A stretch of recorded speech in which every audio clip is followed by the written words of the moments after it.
Hey there friends, Nibs again.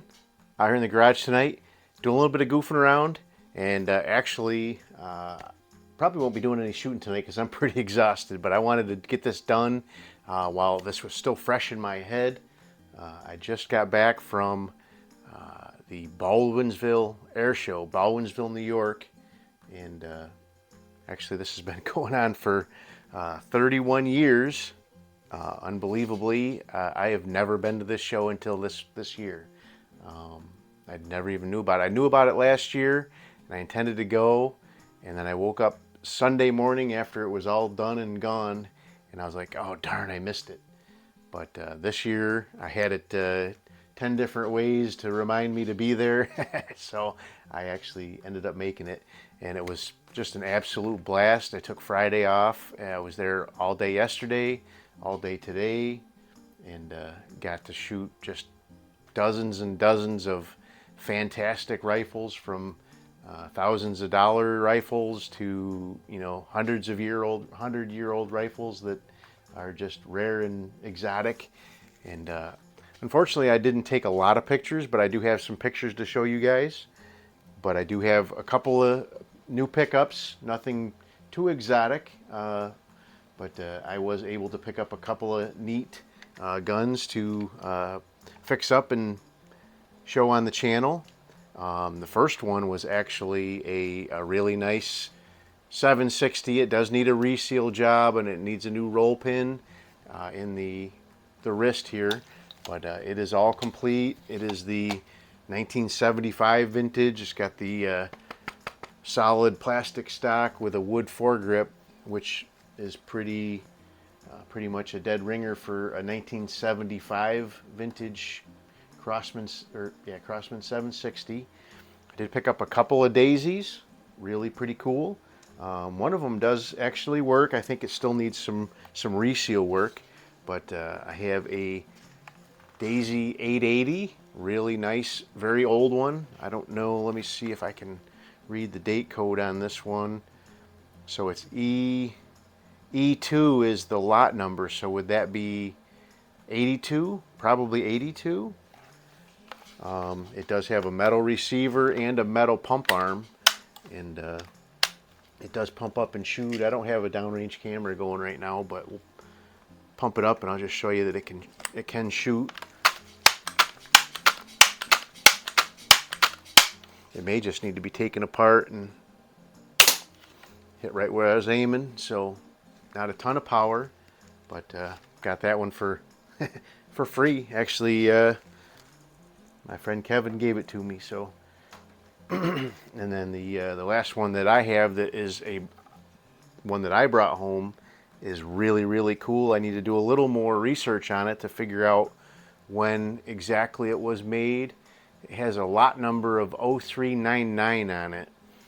So I don't know if that's a 1990 build or what, but this is a really cool Daisy model 822, which is a 22 caliber version of the 880 like I just showed you.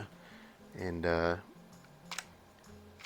it definitely needs some TLC. There's a problem with the compression piston there, but it has a metal receiver and wooden stocks, but it does have a plastic pump handle. So if that gives anybody any kind of idea to help me out figuring out what the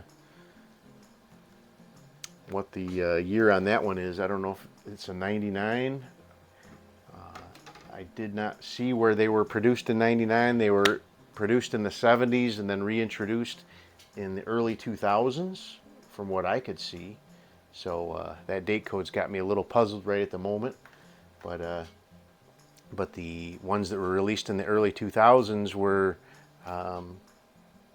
showed with fiber optic sights, and this does not have fiber optic sights. So another thing, I haven't even broke them out of the box yet, but I have a box here from a subscriber of the channel. I had never met him until yesterday, actually. We went to dinner last night and then met up with him again today. But he asked me to take a look at several guns for him. In that box is two old Daisy Model 25s, the pump action model like that. And two other guns that he had are actually really, really cool. So this one is a Apache. I don't know that much about it, but it is a multi-pump pneumatic gun, similar in concept to a Crossman 130 or a Benjamin 137 or something like that. Very rare. He did include a seal kit with it, so I'll be working on sealing that back up for him. And then this other one is just, I've never even heard of it, but he entrusted this with me. He says made in West Germany. So this is a very, very obscure, so this is called a record, and it has a really weird oval compression cylinder. He got the seals for that one too. He's just not an air gunsmith, and he's seen me fix many a gun on my channel, so he wanted me to take a look at it for him. So those are the treasures. So I did take a few pictures, have a few pictures taken, so I'm going to put them up here and we'll kind of review through them. Like I said, this was the 31st annual Baldwinville Airgun Show at the American Legion in Baldwinville, and it happens on the last weekend, Friday and Saturday of July. I guess for the last 31 years, at least the last number of years anyway. But we had numerous tables full of just unbelievable air guns.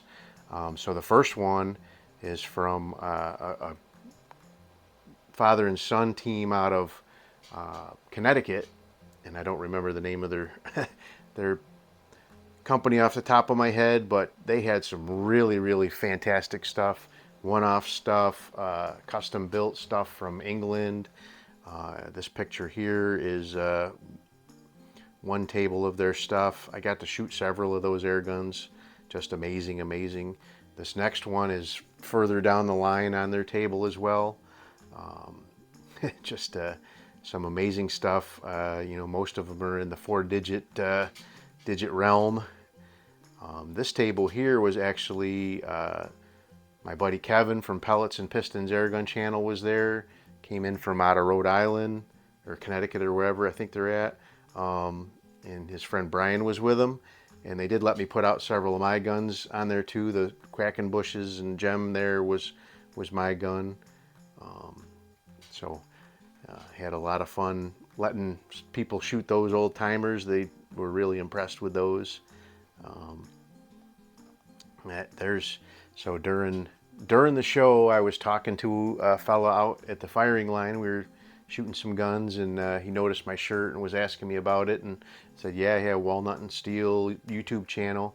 He says, oh, let me check it out. And I was at $11.99, and he hit subscribe, and I refreshed, and his subscription actually put me to 12,000. So I did a screen capture of that while I was right there. And so this is another group of guns from a guy named Dan that I have made a good acquaintance with now. He's got several guns that I really want to buy. Just I didn't want to encumber the funds right now. But he doesn't live that far away, so I think we can hook up down the road, and I'll probably get a couple of neat guns from him. So that's the first picture. He had a lot of really nice Benjamins and Sheridans, but he has a couple of real nice spring-powered guns that I'm very interested in. So that was his first, and so this is the other end of his table. A little dark because of the sunlight out in the background there, but a lot of nice Dianas and fine work bows and just all kinds of really excellent Springer type guns. This is another table from another guy. He had a couple of really cool PCPs and things of that nature. This is our firing line. This is Lewis. He was had a lot of fun shooting a bunch of neat guns and stuff, and real good guy to talk to. And then here's me shooting a Theobin. I hope I'm pronouncing that right. That was one of the guns from that one with a lot of the 4-digit guns there. That was a really fantastic gun to shoot. Let's see. And this is me shooting my gem. That was fantastic. I'd never shot it that far. We were shooting at like 45 yards. They had some roasting pans hung up and a couple of frying pans, and I was able to hit those roasting pans and frying pans without any problem at all, using that old 120-year-old gem there. This is Tyler. He's from that father and son duo, and he's shooting, I can't remember the name of that gun there, but it was a lot of money. I think he said that was the only one in the USA, if I'm right, if I'm remembering right. It actually, to cock the gun, it's an underlever, and you pull it down 3 times, click, click, click, click, click, click, and it ratchets the spring down. But it is a some sort of a recoil dampening system on it, and I mean, it just feels like a PCP or something like that going off. So that's all the pictures I took. Unfortunately, should have been a lot more pictures taken, but it was a fantastic time. If you do a search for it, you'll find this year's flyer, and that will have the contact information for Larry that does the registrations and stuff. You could probably get a hold of him.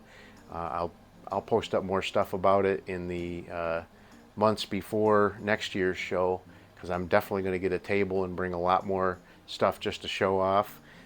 I brought some of my stuff that I don't want to get rid of. A lot of people had interest in it.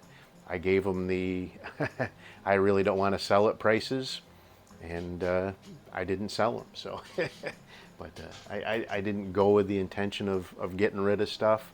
I really just wanted to get out there and fellowship and meet a bunch of good people, and I met my goal. I got to shoot a lot of great. They weren't all $1,000 guns. Some of them were $100 guns, but I had a lot of fun plinking at those pans, and they had some field target trophy or field target type targets out there, and we just had a blast. Had some good food, just some hot hamburgers and hot dogs, and really great fellowship. So if you're interested, comment down below, and I'll definitely do another video advertising for the one for next year. It's a blast, and just like I said, a lot of friends that I never knew I had, a lot of old friends I thought I never knew I had, and I won't miss it again. So anyway, hope you guys liked the video. Till next time, have a great day.